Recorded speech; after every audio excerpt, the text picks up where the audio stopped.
rhodium. The nature of the metal promoter interaction in rhodium, manganese, sodium zeolite.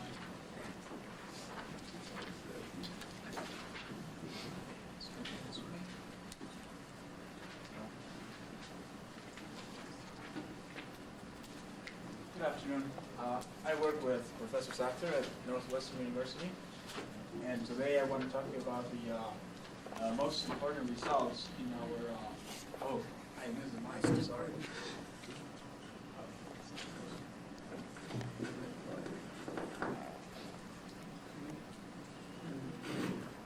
Is this okay? Okay. As I was saying, I'm going to tell you about the most important results of our ongoing study of manganese-promoted rhodium-based catalyst used for CO hydrogenation, supported on zeolite sodium Y.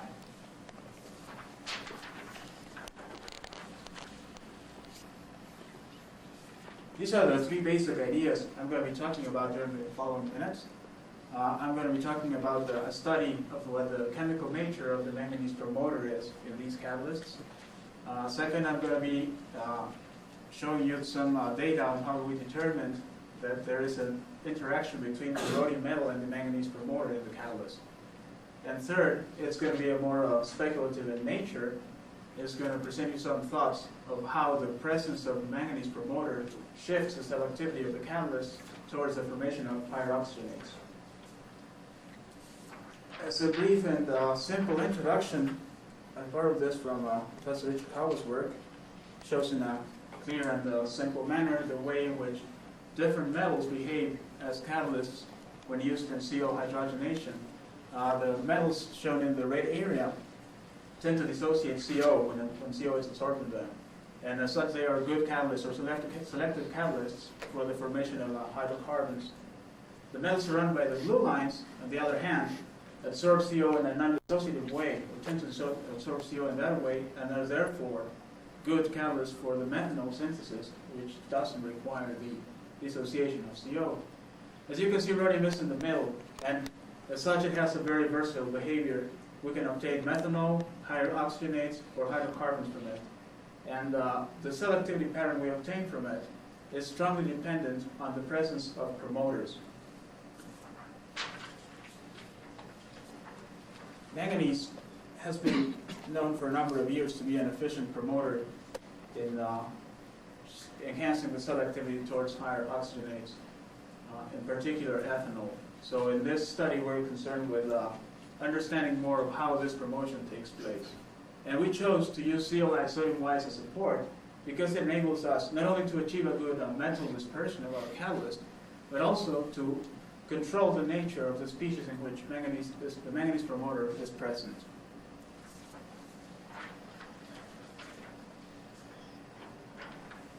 These are some details, experimental details of the how we prepare the catalyst, and these are going to be important for what I'm going to discuss a little bit later. The catalyst preparation was done by ion exchange, followed by calcination and the reduction. As I already said, the support is sodium Y, and the precursors are manganese nitrate and rhodium pentamine chloropentamine complex. In this case, the rhodium was exchanged at a high temperature because this chlorine ligand here tends to go out at high temperatures and replaced by water.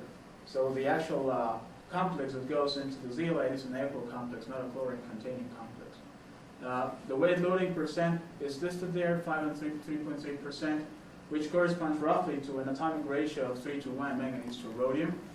And the reaction conditions are also listed there. The reactor was a stainless steel fixed bed reactor. And finally, I'm mentioning here the neutralization procedures we used. This needs a little bit more explanation. We found previously that acidic protons, which are formed upon the reduction of rhodium, tend to have a detrimental effect on the oxygenates that are formed in the catalyst and turn them into hydrocarbons. We presume it's something similar to the methanol to gasoline process over HCSN5, where the acidic sites are the sites for these secondary reactions. So in all my talk, I'm going to be referring to neutralized catalysts that have non-acidic protons. These are the two procedures we used for neutralizing those protons, either by immersing the catalyst into a solution of sodium hydroxide at a pH of around 11, or by calcining the catalyst at low temperature. And I'm going to be explaining this in my next slide.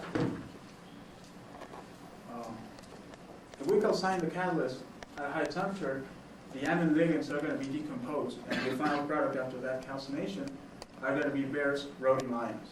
On the other hand, if we calcine the catalyst at, say, 200 degrees or a little bit lower, these amine ligands are going to survive the treatment. And so they're going to behave, these two catalysts, or these two procedures are going to give different products after the reduction step.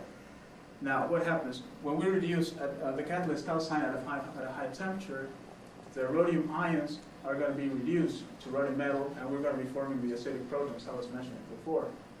On the other hand, when the catalyst is being calcined at a low temperature, we're going to be evolving the ammonia ligands during the reduction process. And these ammonia ligands are going to be reacting with the acidic protons to form ammonium ions, which are going to be the final products after the reduction.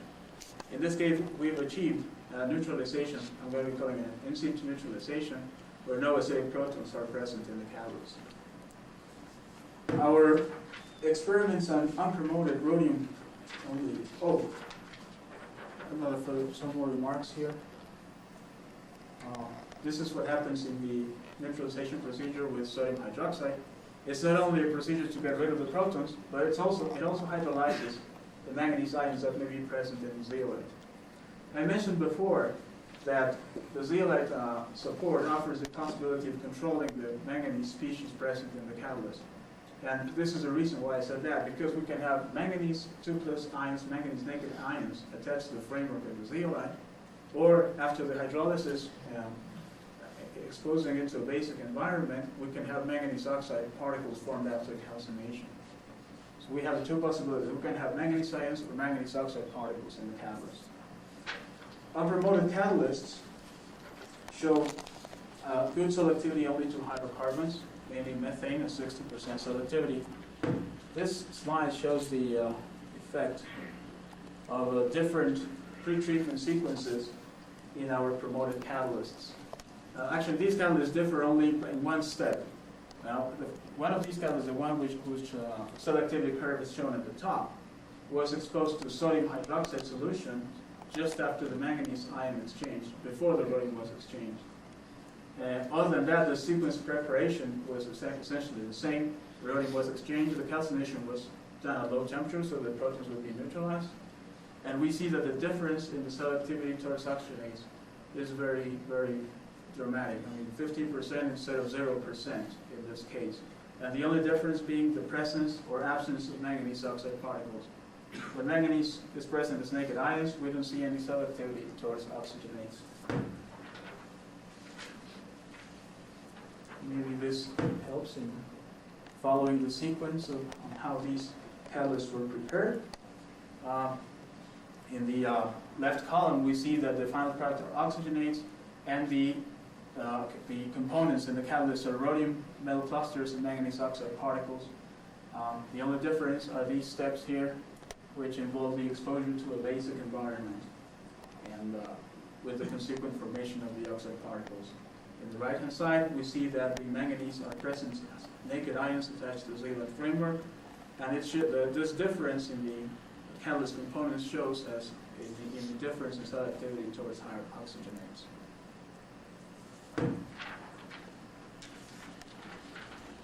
I'm just going to add that the main products, the main higher oxygenate products in these catalysts were ethanol and ethyl acetate.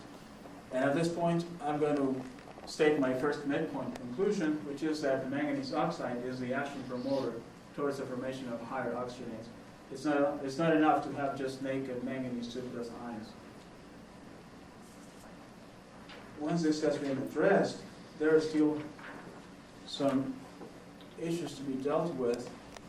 I'm just stating here two, which I think are important questions. Is the promoting effect a short or a long-range interaction?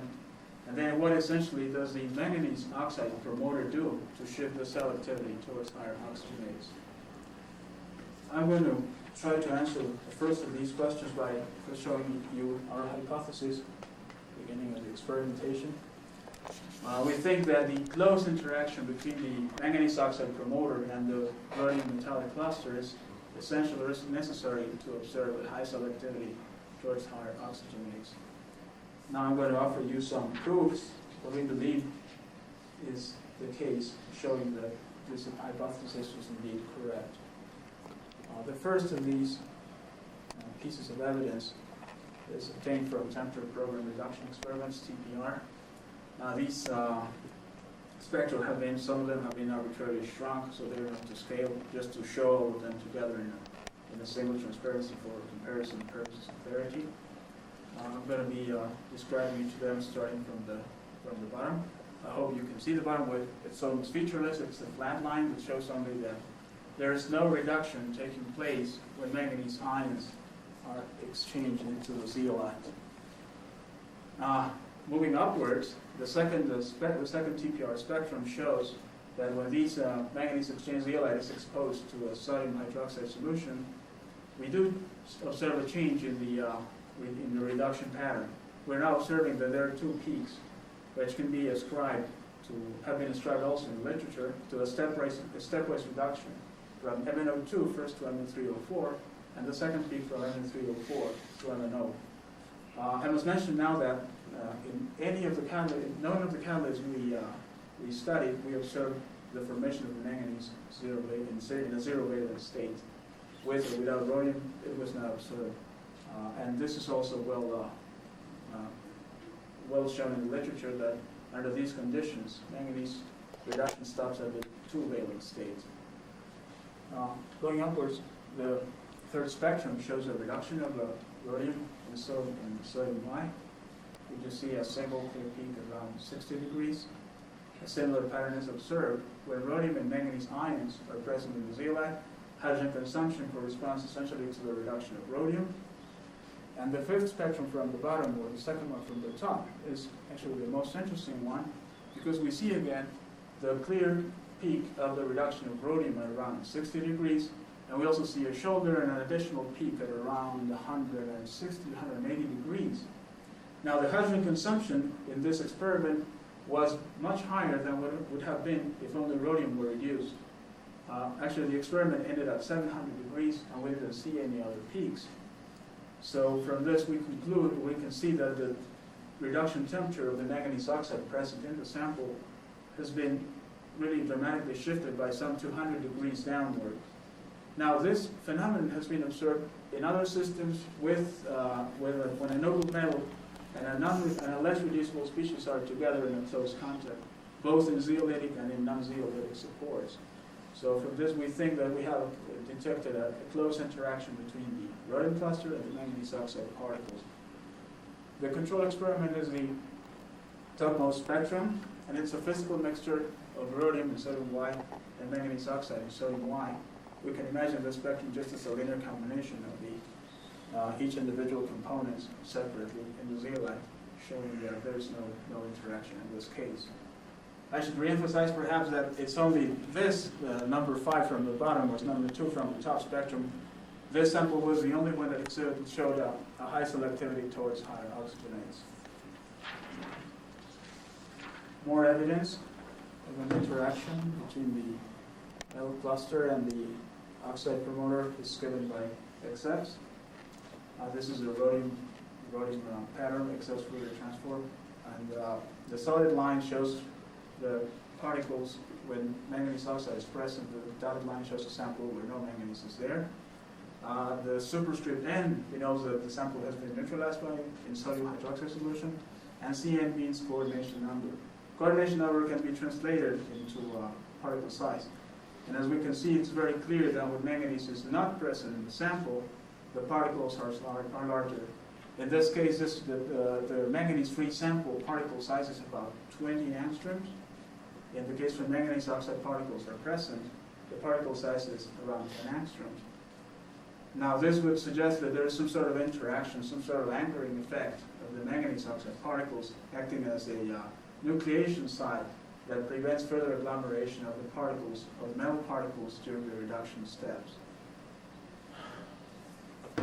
Together with this, we have more experimental data, in this case chem absorption studies from TPD, temperature program desorption experiments, TPD, where we see that even though XF shows that the promoter catalyst has smaller particles, there is a decreased chem absorption capability in the TPD experiment. There's a smaller hydrogen to rhodium ratio. Now this means, or this could mean that, again, there is an interaction between the metal and the promoter oxide in the form of a partial blockage of the metal surface, therefore blocking at least some of the area available for the hydrogen chem absorption. I'm not saying that there's a complete shell surrounding the metal particles, otherwise it would seem to be zero chem absorption, zero hydrogen to rhodium ratio, but there still seems to be some contact or some blockage in the available metal area.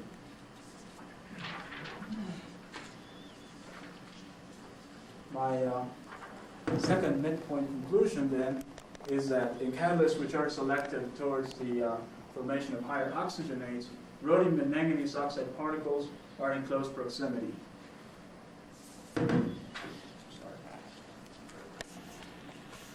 As I mentioned in the beginning, the third part of my talk is more of a speculative nature.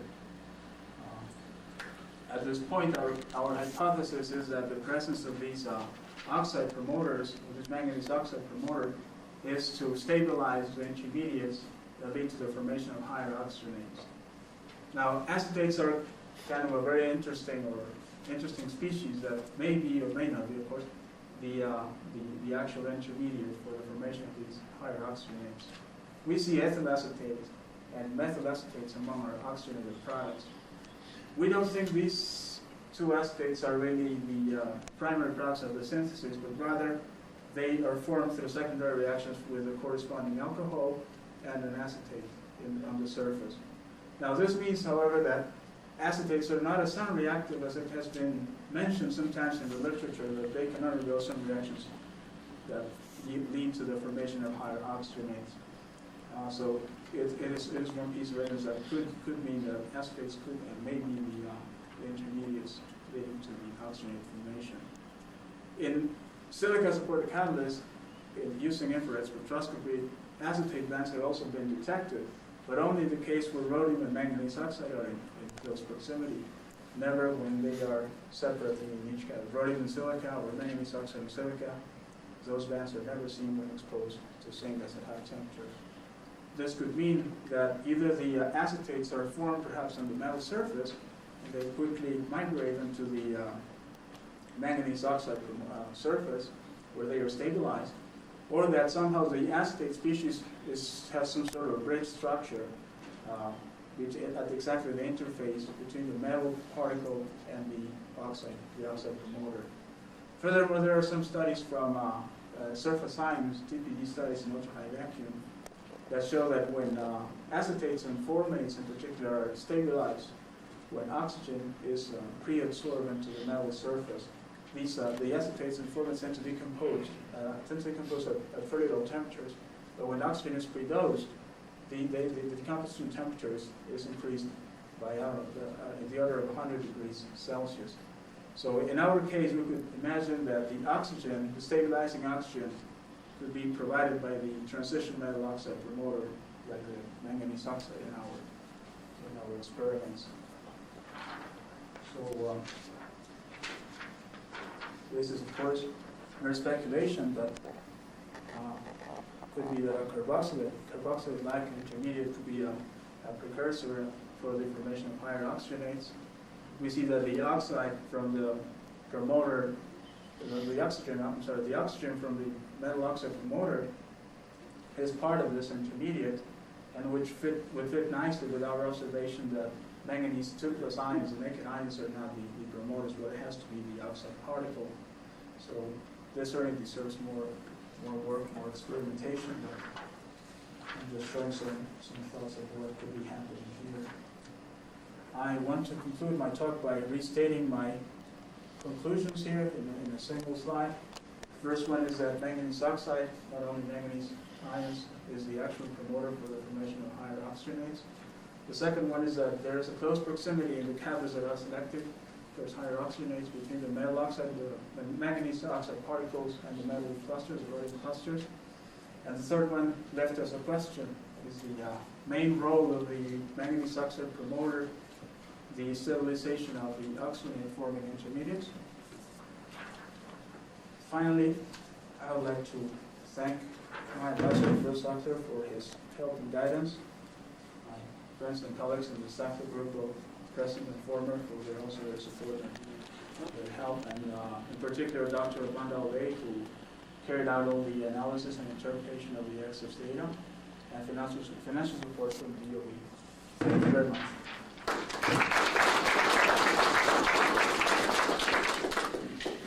Are there questions? Ed Wolf, Notre Dame.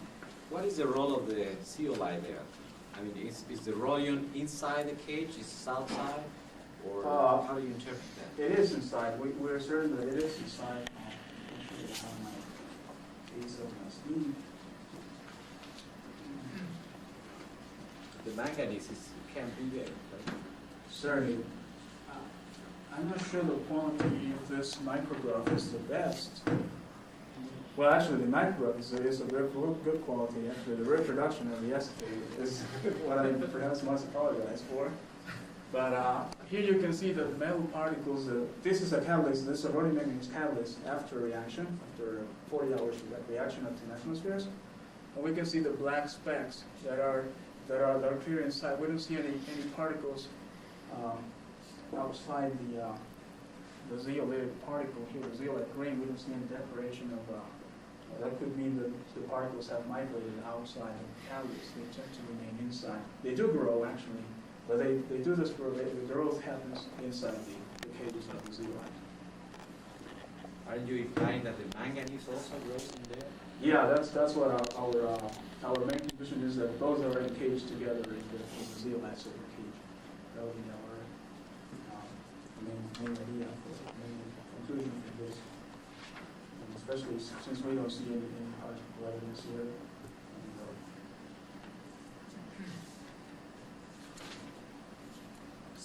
In Switzerland. Can you say something about the size? I mean, your last remark and also your data suggest that the size of the rhodium is determined by the size of the manganese oxide, so that together they can be in one cage. Is that your model? Yeah, they are together. Actually, I have some size table here. I don't remember.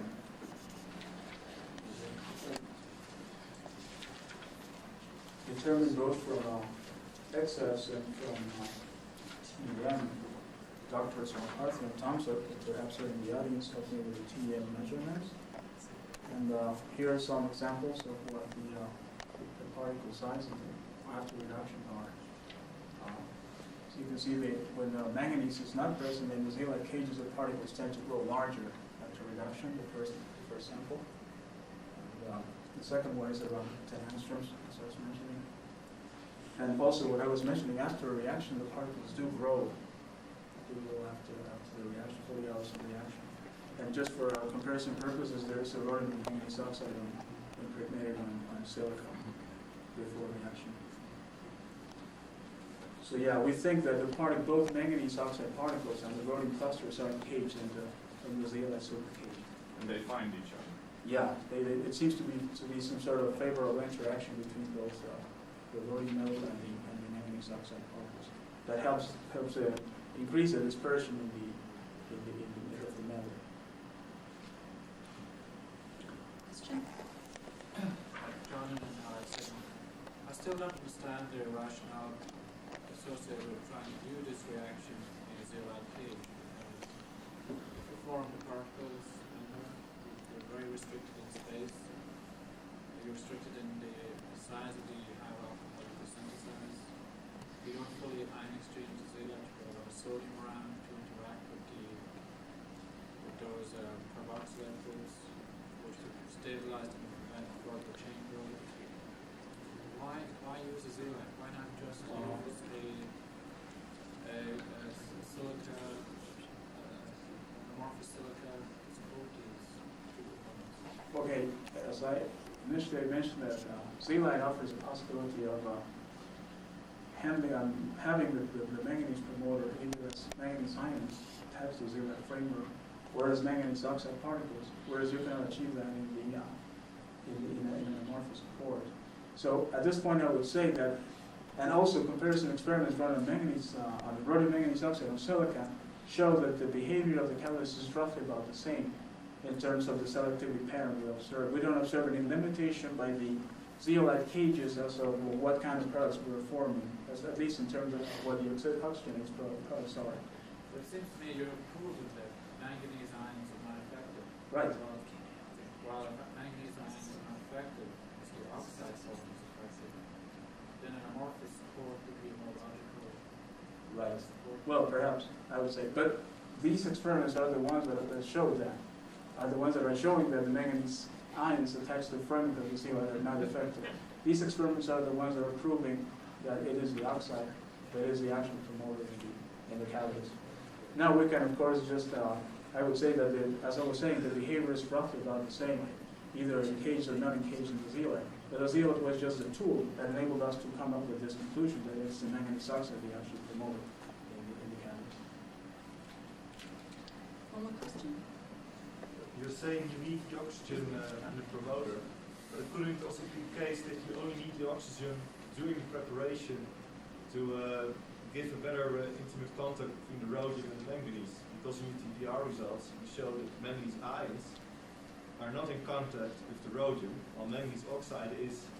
So is it not that you simply need the oxide to bring the rhodium in contact with the manganese, and that it's not needed really during the promotion?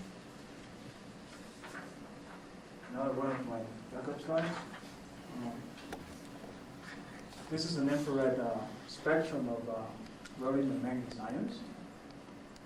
All these bands have been ascribed, if you go from left to right, let's say, all the bands, except for this one, have been ascribed to CO absorbed on the rhodium particles.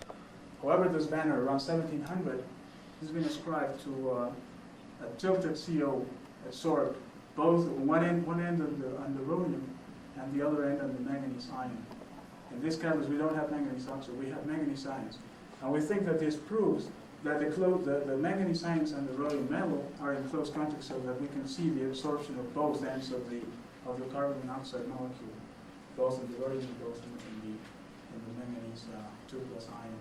And I may also add that this band is probably as intense as I've ever seen it in the literature, showing that this engagement in the zeolite is somehow helping the rhodium and the manganese to be close together.